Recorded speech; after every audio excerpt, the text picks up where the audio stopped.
Good morning, distinguished viewers. Welcome to this special broadcast of the World in Vietnam report.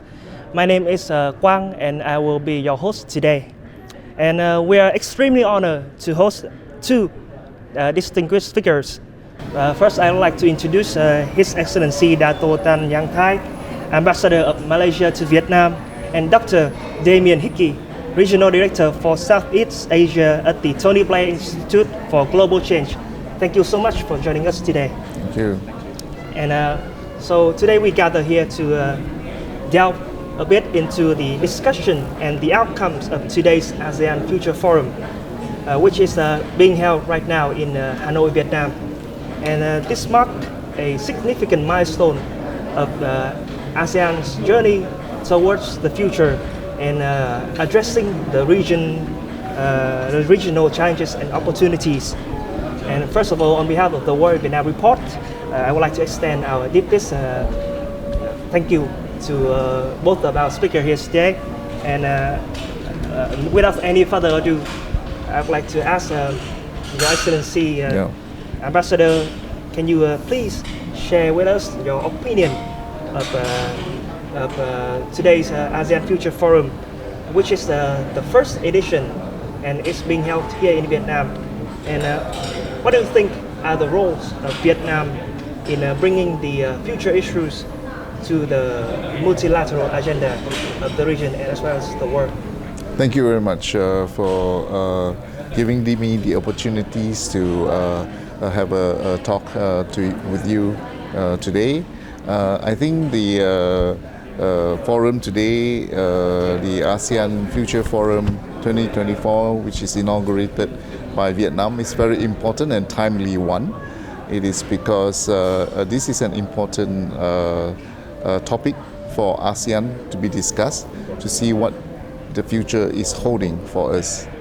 ASEAN has been in existence since 1967 and has expanded in 1995 to include Vietnam, and of course later on 97 and 99. So now we are 10 ASEAN strong, and this is also within this time there's also tremendous changes in the world and also in the global spheres.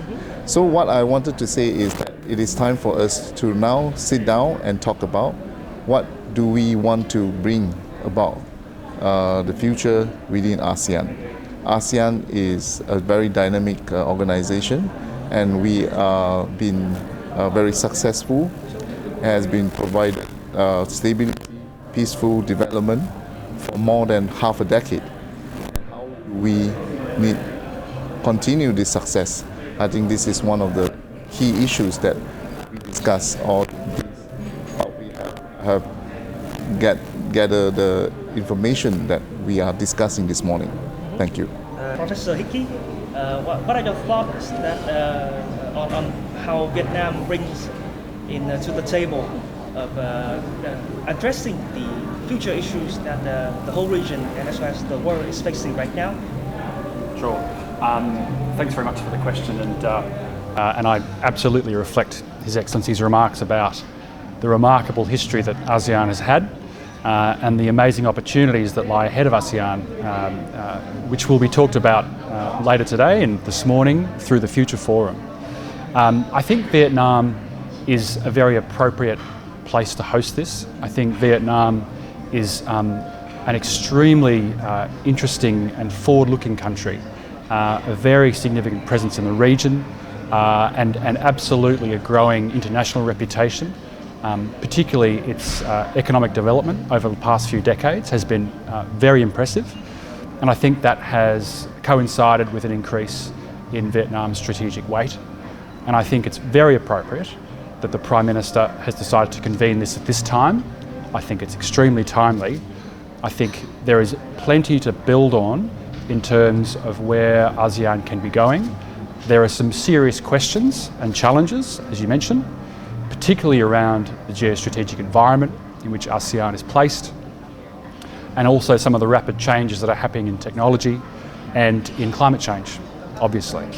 And I think they're very complex questions, and I think this is the forum, it's the right forum to be having these discussions with the right people in the room, and leaders are paying attention. And I think when you have leaders paying attention to complex problems, you can achieve some really interesting outcomes. So you mentioned that the Prime Minister of Vietnam, this is one of his ideas in hosting in organizing this forum Yes. today.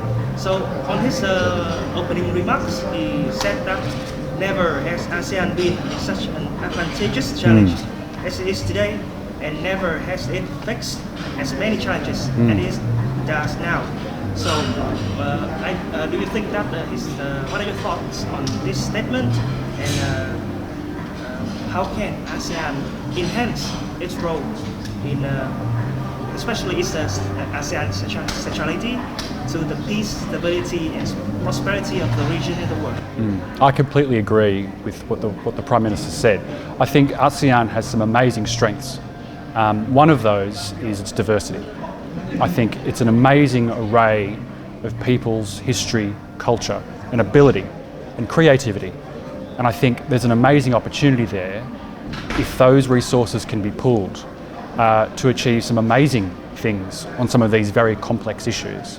I think it's entirely correct that there are some big challenges and some big opportunities. And I think that it's the right time to be having these discussions. And I think the Prime Minister is making exactly the right decision to hold this at this time.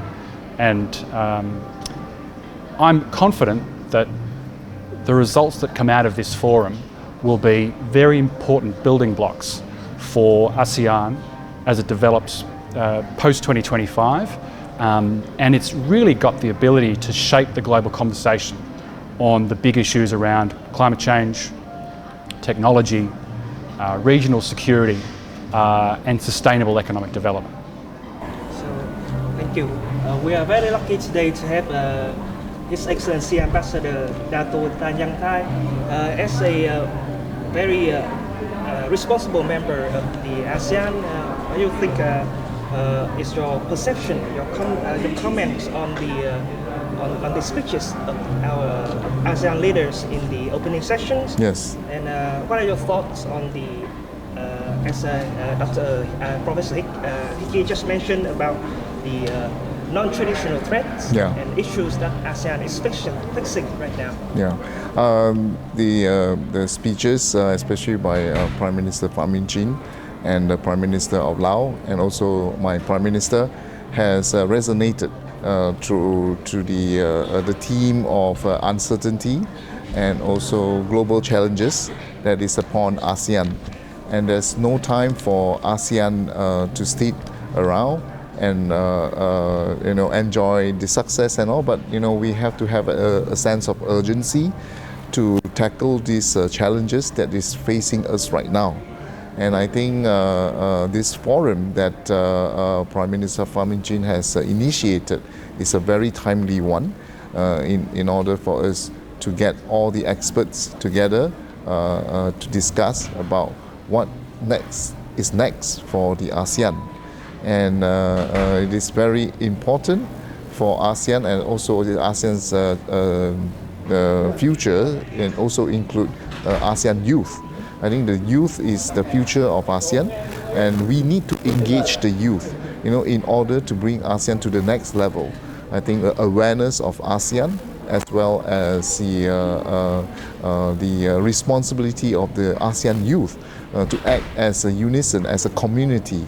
I think that is one of the things that we want to work on as a future for ASEAN. I think ASEAN community, of course, 2025 is upon us, but what is the future, 2040, 2045? So these are the things that we are contemplating even right now, and we cannot do this without the involvement of ASEAN youth. ASEAN youth is the future, ASEAN youth is the driver, and it's the energy for the future of ASEAN.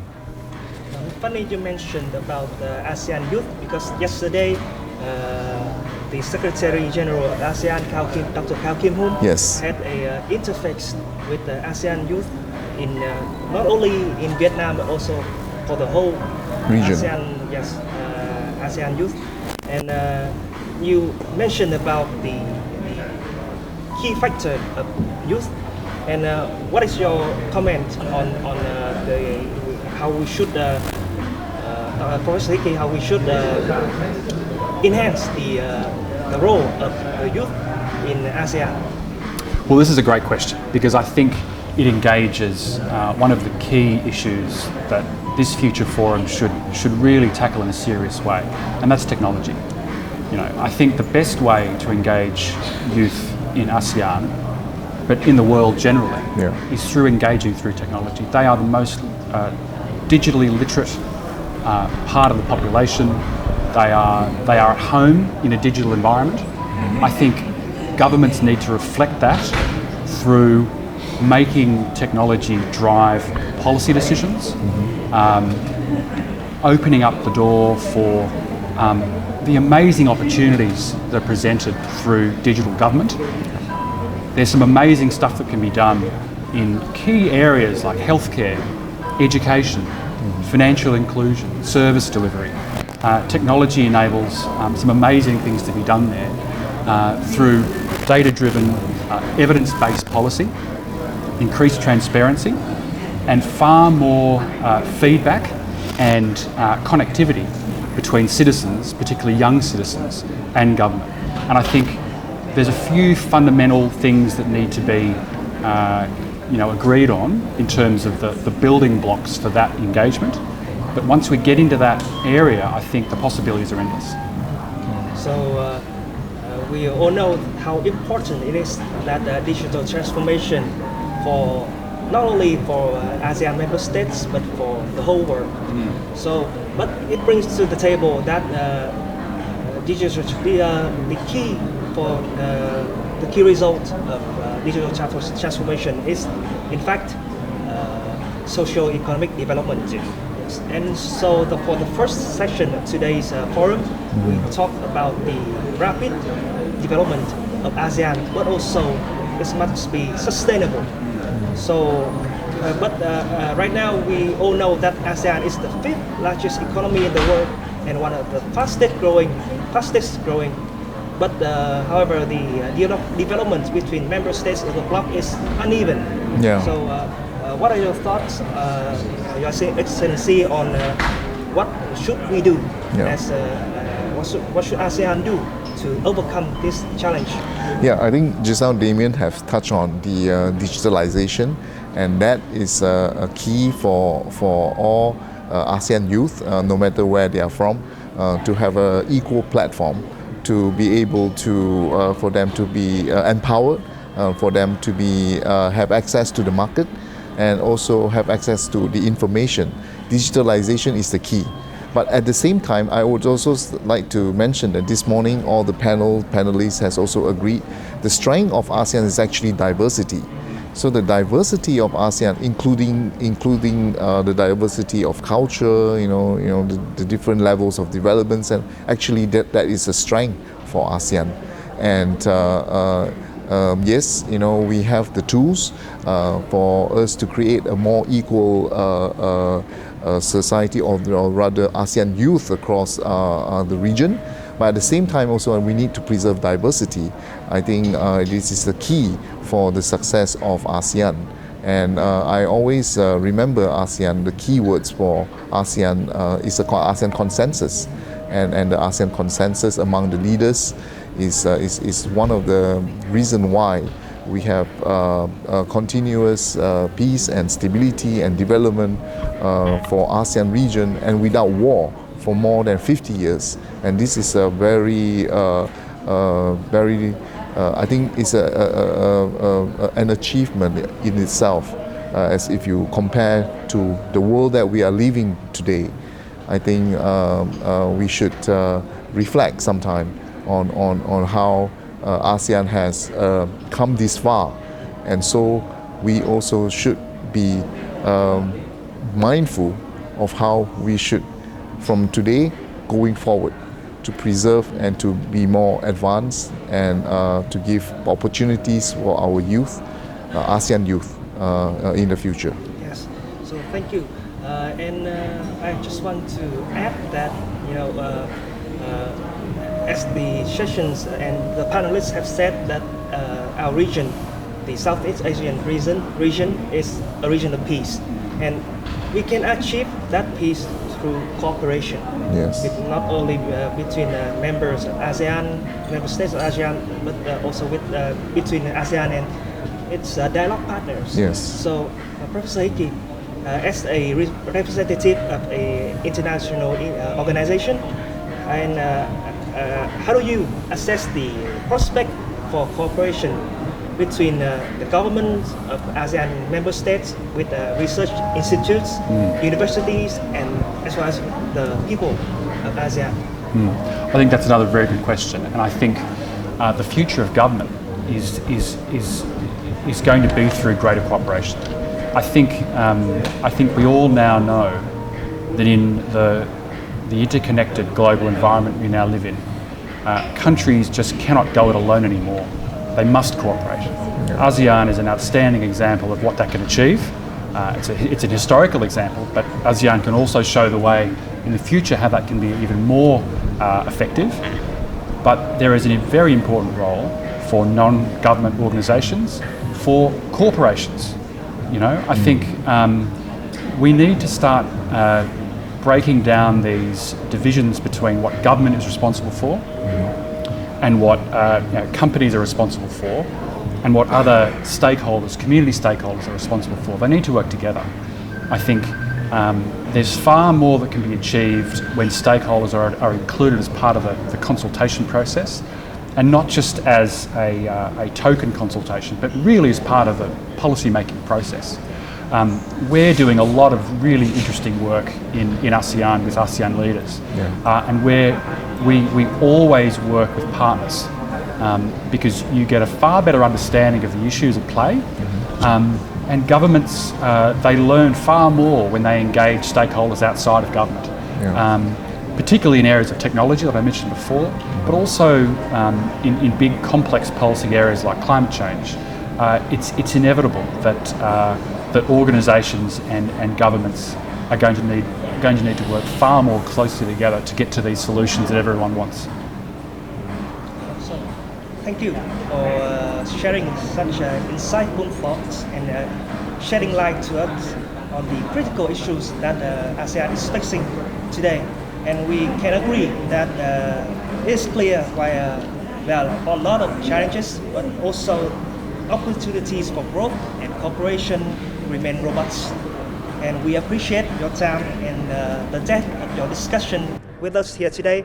And to our viewers, we hope that this discussion has provided you with a deeper understanding of ASEAN's trajectory and Vietnam's role in shaping the regional agenda, especially after the first inauguration of ASEAN Future Forum. Thank you for watching with us, and we at the Vietnam and the World Report look forward to bringing you more updates and more substantial analysis in the future. Goodbye and stay informed.